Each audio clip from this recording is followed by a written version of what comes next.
I don't want to walk in the way of sinners or stand in the way of scorners or sit in the seat of scoffers. I want to be firmly planted in the will and the way of the Lord, because I want the things that I do to prosper and come under His blessing.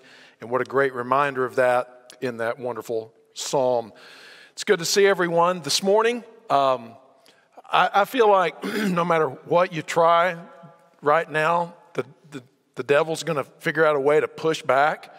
A minute ago, Mark said for whatever reason, the air conditioner just flipped on to the heater. So here we are in August with the heat on, but that's been switched, so things should be improving as we go along. And you know what I just decided about that, and I say I decided about it. Janice put this in my ear last night when something was going on that was just frustrating me, just about the efforts that we're trying to make going forward. And she just said, it's just the devil.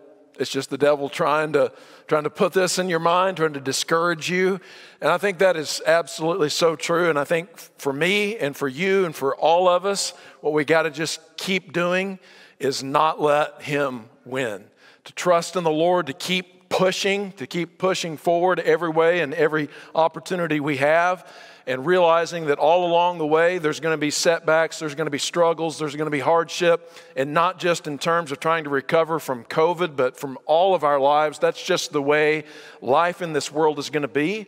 And we have to either decide to surrender to that, or we have to decide to keep pushing forward and doing whatever we can to make the best of the situation that we're in, trusting in God to give us ultimate and final victory, which He most assuredly will do in the Lord Jesus Christ. So I'm glad to see you this morning. I don't care if it's hot. I don't care if it's cold. I'm just glad to see you. I'm glad that we're together, and I'm glad that we have an opportunity to grow together in our faith. We're starting this morning a new series, a short series of lessons, just 3 lessons long, that I'm just calling Happily Ever After. Happily Ever After.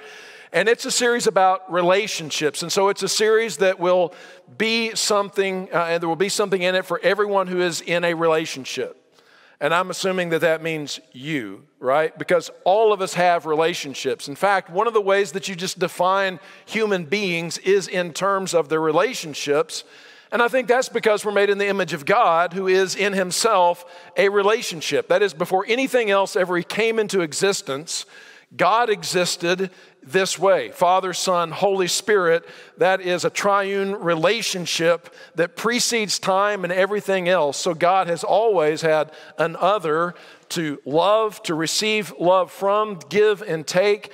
And so the elements of relationship stand beyond time and extend into eternity.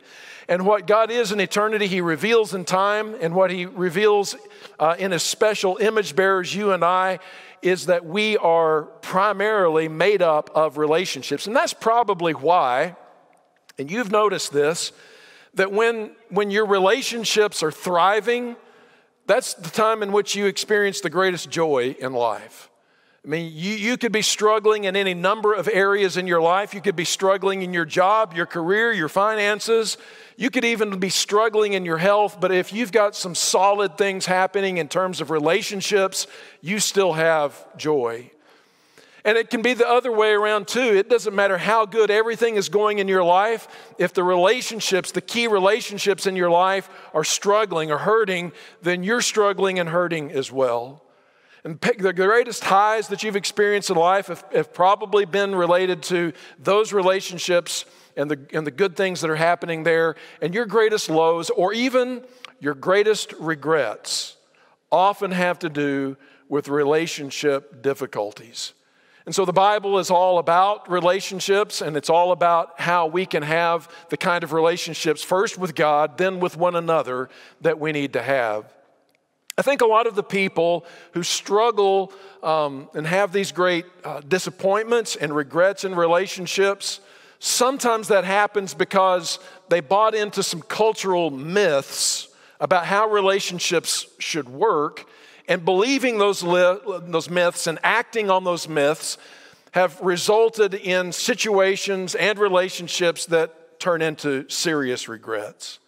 And while I'm no relationship expert, I am a relationship observer. I have been in a position to be able to observe relationships, many, many relationships, and I just watch what I see and kind of try to describe what's going on. And again, one of the things that I see over and over again is that when people have relational regrets that run very deep and entangle them in a significant way, it's often traceable to a belief in a relationship myth that led to that undoing.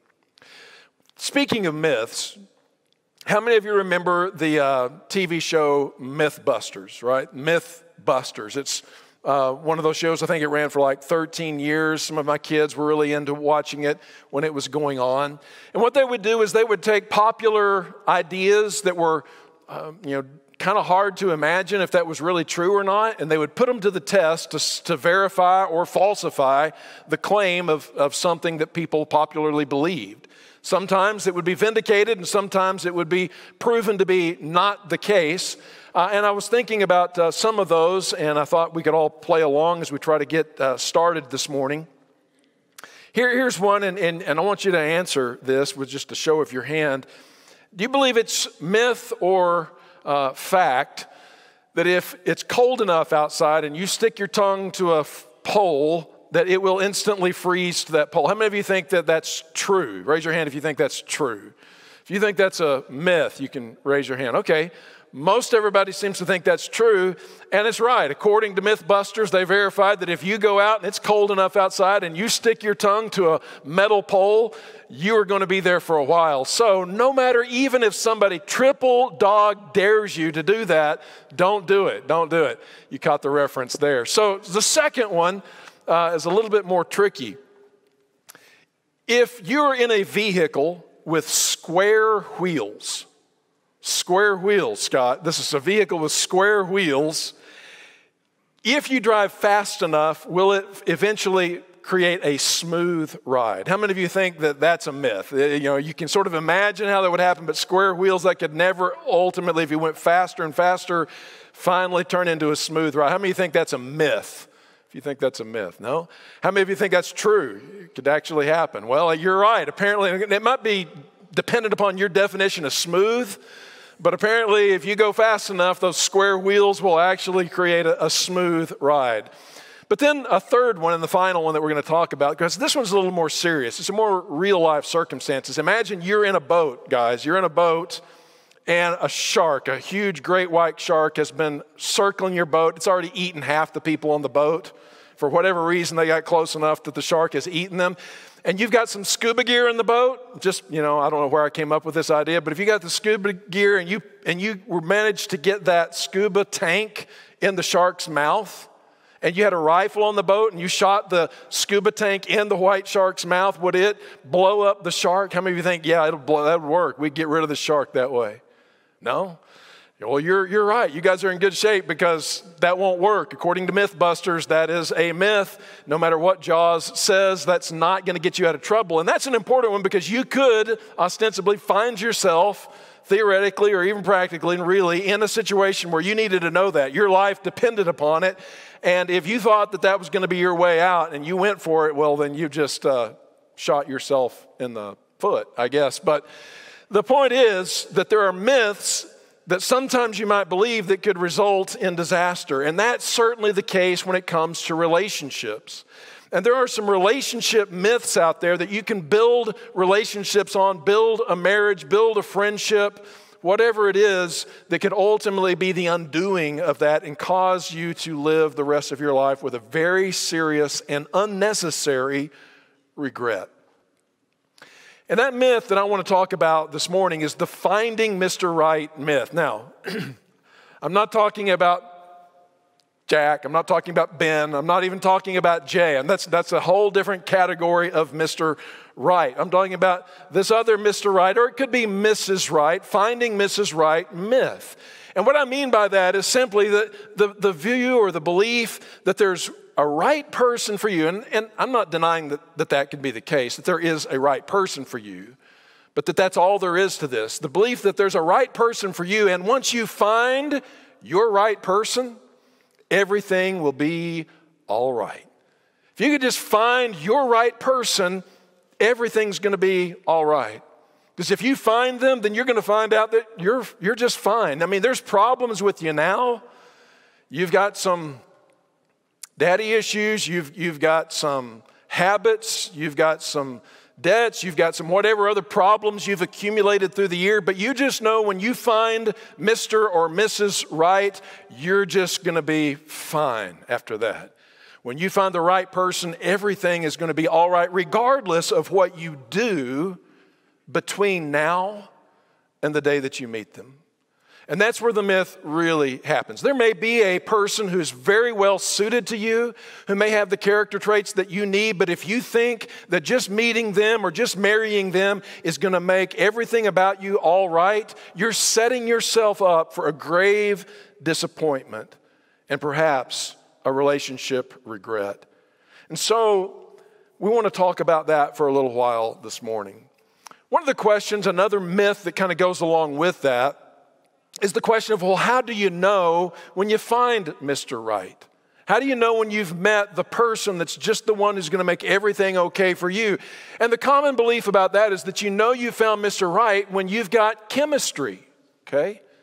Well, when it's just, man, just the way she does her hair, the way he smiles, her laugh, those dimples, I mean, they're just the right one for me. And when I'm around them, I just feel like I've never felt before. In fact, I am in love like I have never been in love before.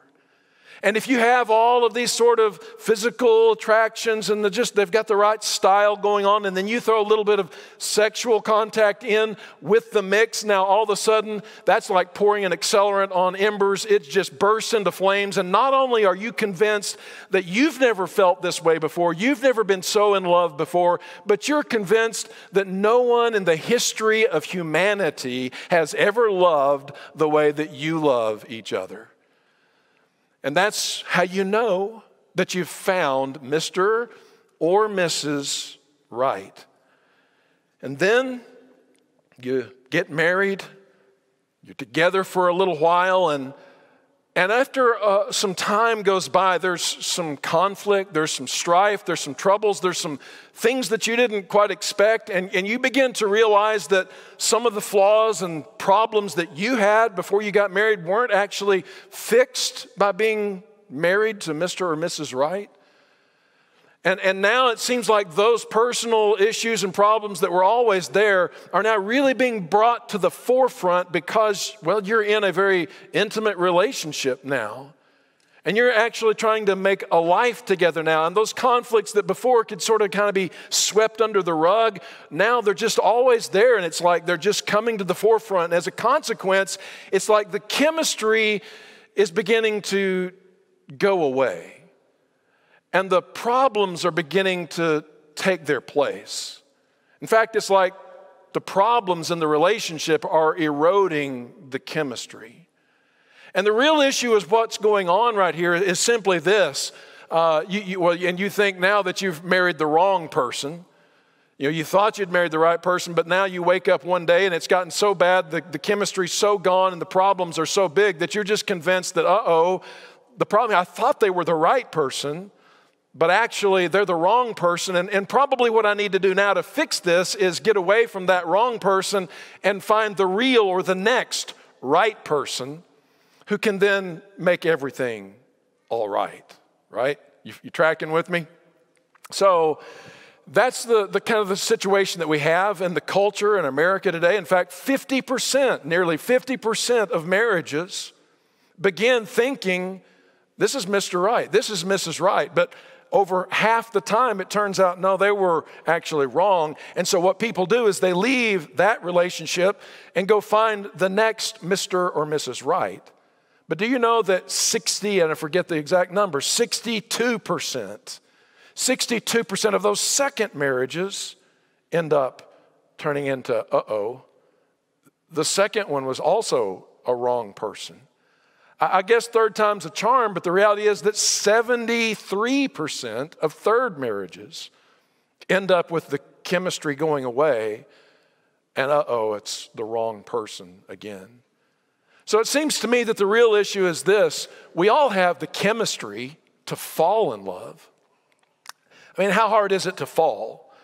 If a person gets in a precarious enough situation and keeps going far enough, it's not very hard to fall, right? You can fall out of a high chair. It doesn't take much talent to fall. Anybody can fall in love. If you are a normal human being, male or female, you can very easily and very quickly fall into love. The problem is we lack the character, or we need the relationship skills necessary to be able to stay in love.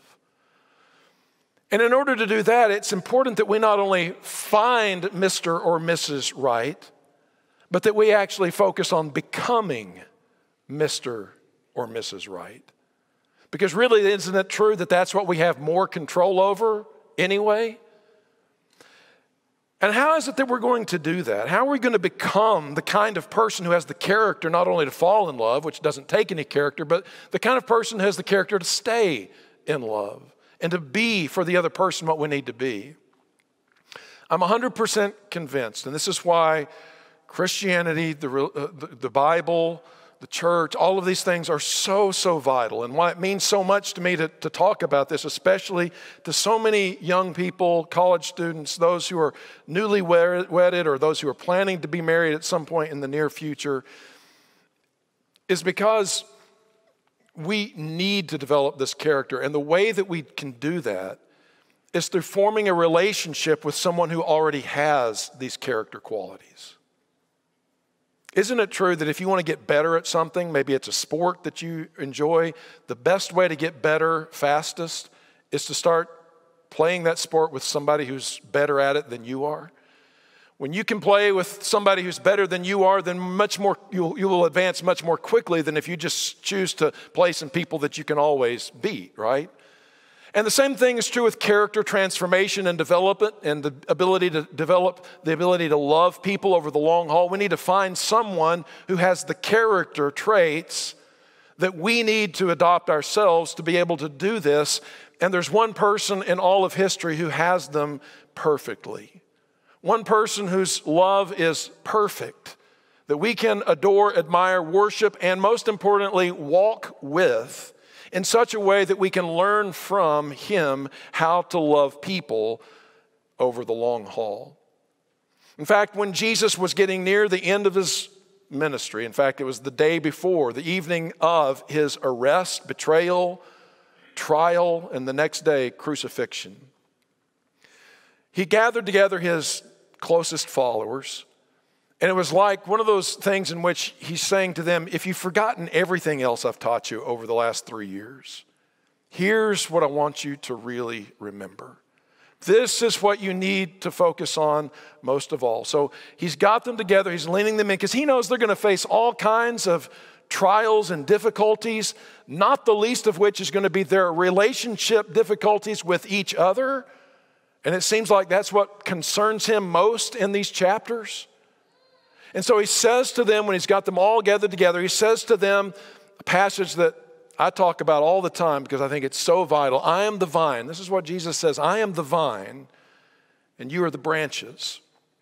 Now that's an image that we're easily able to conjure up in our mind, right? Even though we're not an agrarian society and we don't walk through vineyards all the time, we've seen enough fruit trees or vineyards to know how this works. There's these ancient, sometimes hundreds of year old grapevine branches, roots, vines that go down into the ground, and they come up, and you have all these vines that run off of that, these branches that run off of that main trunk, that main vine. And those are the branches then that the fruit is born on. And Jesus is saying, what I want you to see, what I want my disciples, what he wants you and I to see is that he is the vine. Just like Taylor read for us in Psalm 1 about a tree planted by the rivers of water. And we're like branches that are grafted into that tree that we can bear fruit in. Jesus says, I'm the vine. I want you to get connected with me. And I want you to do that because if you remain in me, the word remain in your translation might say abide. The idea is to be fixed there, to be connected in a vital and meaningful way with. If you'll do that with me, then you will bear much fruit. Now think about this for a moment. We're in the New Testament, the scriptures talk about bearing fruit. It almost always does so in the idea of the fruit being personal character qualities that result in a beneficial relationship with other people. For example, the fruit of the Spirit, right? In Galatians chapter 5. The fruit of the Spirit is what? It's love, it's joy, it's peace, patience, kindness, faithfulness or reliability and steadfastness. These things are all the kinds of character traits that we need in order for relationships to be enduring and to be flourishing and to be fruitful and beneficial for everyone involved. If you want that in your relationships, if you want that in your marriage because you're already in that marriage, or you're wanting that for the marriage that you're hoping to have someday, what does Jesus say is essential for that to happen? You must remain in me because I'm the vine. You're just a branch. And if you sever the connection between the branch and the root and the vine, then you are going to wither and you're not going to have within you what it takes to produce what the relationship needs. And when the flash of chemistry is gone and the problems come up, you'll have no resource within yourself to endure and bear the fruit that the relationship needs and demands. Apart from me. Jesus said this. I wouldn't have been bold enough to tell you this, but Jesus is saying to you and about your relationships, your marriage, your future marriage, your current marriage, your relationship with your brothers and sisters and your parents, apart from me, you can't do this. And so he goes on and he says in verse 9, as the Father has loved me, so I have loved you. Now remain in my love. As I said a moment ago, no one has ever lived or loved like Jesus did. We want to attach and connect with him because he is the ideal. He's the perfect. He's the one who loved flawlessly. And so we would ask the question of Jesus, how do you do that? How did you, Jesus, during your life on this earth, love others so persistently, so patiently, so perfectly, so confidently, so boldly, and just continue to do that like nobody has ever done it before or since? How did you do that? And Jesus says, well, the Father loved me. And I was abiding in, I was connected to the love that the Father had for me. That was the thing that gave me the strength. That was how I endured difficult people, difficult situations, relationship problems that kept cropping up over and over again. I just kept going back and remembering this and connecting with my Father and being assured of his love for me and thinking about how he was loving me. And I was able to translate that into how I should love and treat those around me. And so just as I've done that by abiding in the Father's love, so now I've loved you. In fact, I've loved you exactly the way the Father has loved me. And it's been tangible, it's been real. I mean, their feet were still drying at this point from Jesus having just washed their feet a few moments before it. And they have known what it meant like never before to be loved by another person, even when they didn't deserve it, even when they were stupid, even when they were doing things that were just completely contrary to what they ought to have been doing. Jesus continued to remain with them, to love them, and to serve them. And Jesus is saying, I've just done for you what God the Father has done for me, and now I just want you to remain in that love. That is so powerful, because what that means is that in your relationships, when that person that you're married to, or your brother or sister, or your friends, or your coworker, or whatever relationship that's struggling and causing so much difficulty for you right now, even pain for you right now, is you're gonna look at that and say, I don't think I've got it in me to do this. I don't think I can go on any longer. So what do? Well, you go back to the love that Jesus has loved you with. And you lean into that and you reconnect with it and you try to strengthen the circumference of the attachment of your branch into him as the vine, and you try to draw more sap, more energy, more nutrients from him to give you what you got to have, to remind you of how he has loved you, so that having been filled with that, you can now go back over here and love them the way that he has loved you, which is exactly what he gets to next when he says in verse 10, if you keep my commands, you will remain in my love, just as I have kept my Father's commands and remain in his love. Now, the disciples probably look at this and just say, well, this is kind of the bait and switch, because you were talking about this organic, relational dynamic that was so character transforming, and now you've just kind of gone back to this old idea of, well, it's just follow the rules. Well, Jesus understood that the Father's rules for him were never arbitrary or just there for no reason, but that they all actually were always there to try to enhance and strengthen and maintain relationship. And that's the way he saw the law of God. That's the way he lived the law of God. And he said, just as I've been doing that and using God's law to give shape and direction to loving you, now I want you to do the same thing and remain in my commands. But then he does something that I think really gets to the point this morning. And that is, he takes that commandment and he sort of sums it all up in a way that they can remember, because I can sort of put myself in that situation. The disciples are gathered around Jesus. He's giving them, and they're soaking up every word. And he says, okay, I need you to keep my commands. And so John's like, okay, I got to get out the pen and the parchment and make sure I get all these down. And Jesus is like, well, you don't probably need to write it down. I think you can remember this, because he says in verse 12, my command is this. Here's my commandment. Love each other. Love each other. That's my command for you. That's how I'm going to just try to sum everything up.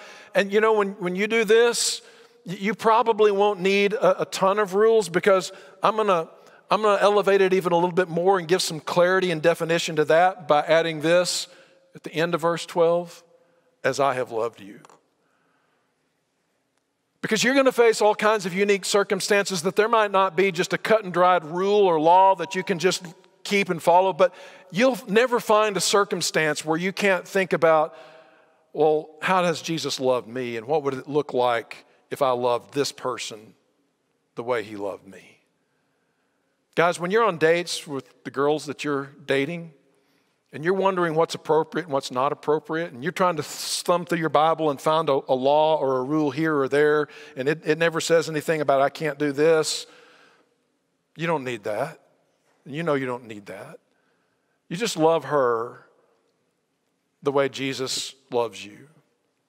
And that's with consideration, with patience, with kindness, with thinking about the other person and their needs and what's honorable, and nothing that would ever leave them with a regret.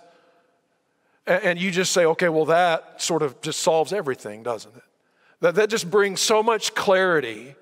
And that's what Jesus is saying to them there, and it's what we need so much in all of our relationships, and especially in our marriages, is we need to just love each other the way Jesus has loved us. He's shown us that way.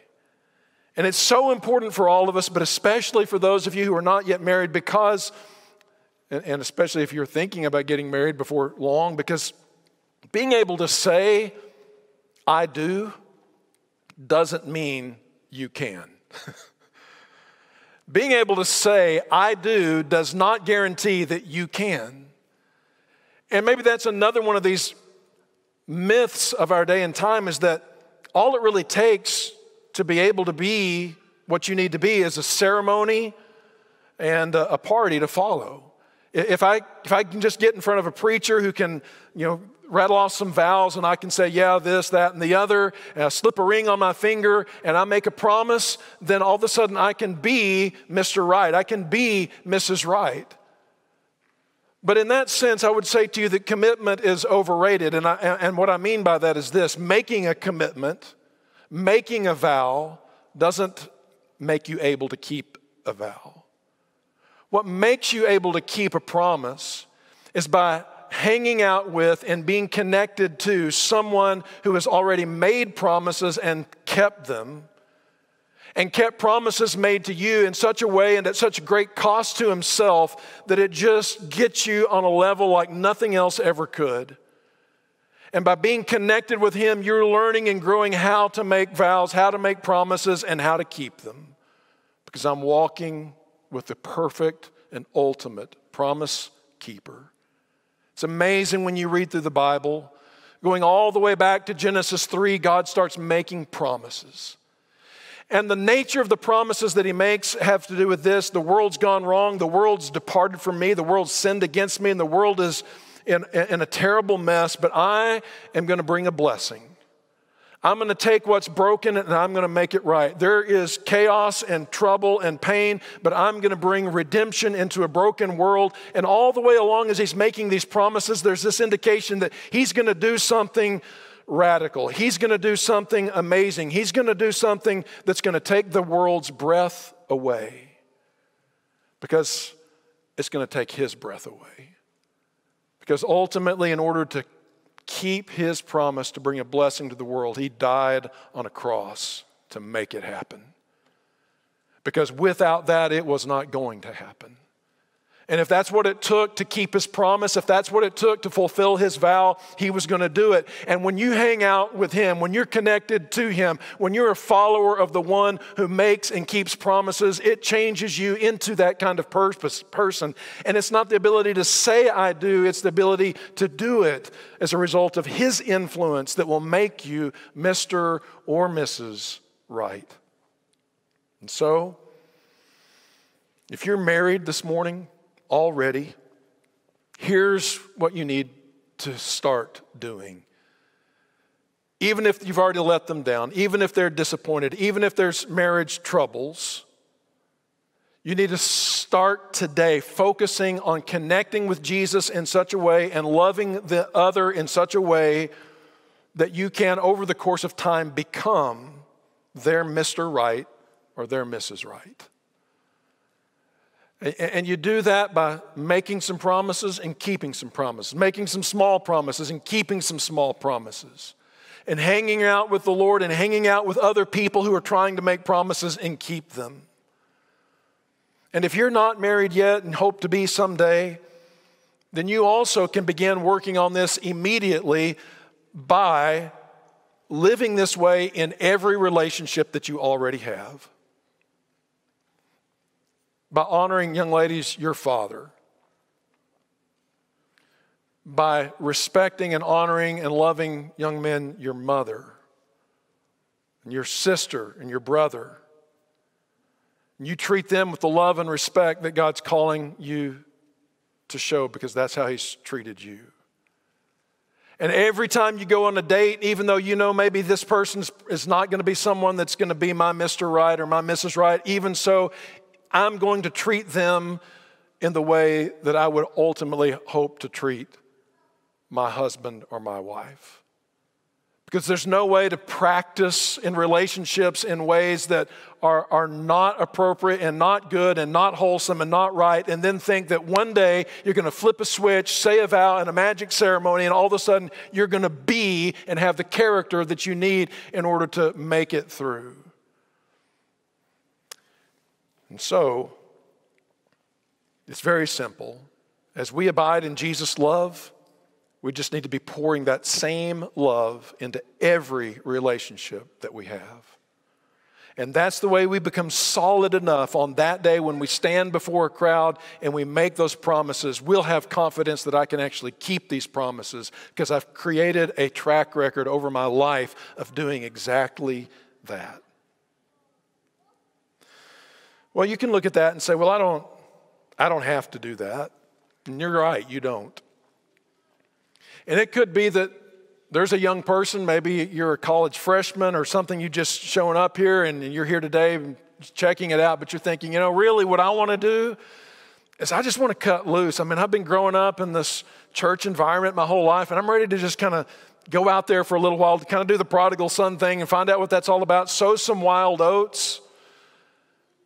And I can tell you if that's the case, very likely what your future looks like. It looks like 3, 4, 5 years down the road that after a series of crazy relationships and sowing a bunch of wild oats that are now kind of coming up and they're producing a crop that you really don't care too much for. And you're really now seeing yourself in this picture 4 years down the road, sick of who you've become and what's going on around you and all the drama and all the strife and all the heartache and all the waking up with hangovers and all the broken relationships and broken hearts and trouble that you've caused and trouble that you've received. And you just say, I think it's time to grow up, and then sparks that memory of how it used to be at church. And I think maybe it's time to kind of get back into that. And so you go, and sure enough, man, there's just, look at all these cute girls. And I mean, they are cute. And not only are they cute, but they've got character. I mean, they're so different than the ones that you've been sowing your wild oats with. And they're so accepting and encouraging, and so you're hanging out, and then y'all are going to the queue or whatever else you're doing, and everybody's great, and she's so cute, and she loves Jesus, and she wants a family, and it's like, man, that's really what I come to see, that's what's important in life, and that's what I want to pursue as well. But there's only one problem. A girl like that is not looking for a boy like you. And a boy like that is not looking for a girl like you. Now, that doesn't mean that there's no redemption. We're all about redemption. In fact, if that is you and you're not at the front end of that, but you're at the back end of that, you're 4 years down the road and you're here this morning and you're thinking, yeah, I've got a lot of regrets. I've seen a lot of wild oats come to fruition and I don't like the way the fruit tastes and I'm ready to get back, then we're ready to try to help. And it's not too late for you. We can't do away with all the things that have happened, and those regrets may haunt you for years to come, but you can begin to make things right. You can begin to become the kind of person that you need to be, and we believe you can, but it's going to take some time. And you're going to have to build up and develop and learn and grow into that character, because it's going to take time to get that rootedness that you need in the vine, Jesus Christ, to grow and strengthen until you're receiving what you need so that you'll be able to love another the way that Christ has loved you. But you can do it. But to those of you who are on the front end of that, can't you see how much better it would be for you not to go down that pathway? For you to just begin to work on and develop in the relationships you already have, the character that you need and that you know you'll need going forward, so that when you meet Mr. or Mrs. Right, you will have become the kind of person that the kind of person you're looking for is looking for. And you can begin a life happily ever after. Not based on some myth, not based on some hope or dream and that's somehow contrary to the way that you're actually behaving, but by coming alongside another person who's consistently trying to follow the Savior, the Lord, the same way that you are. And your journey comes together and you just keep on going in the direction that both of you are trying to go in. That's what we're after. And that's what this series is going to be about. This morning's sermon is really just a very, very, very long introduction. Beginning tomorrow or next Sunday, we're going to dive into some very specific things about what it looks like to love another the way Christ has loved you. We encourage you to be here for that. If you're not a Christian, we want to encourage you to come, connect with the vine, let Him make that difference in your life that only He can make. And if we can help you, we encourage you to come.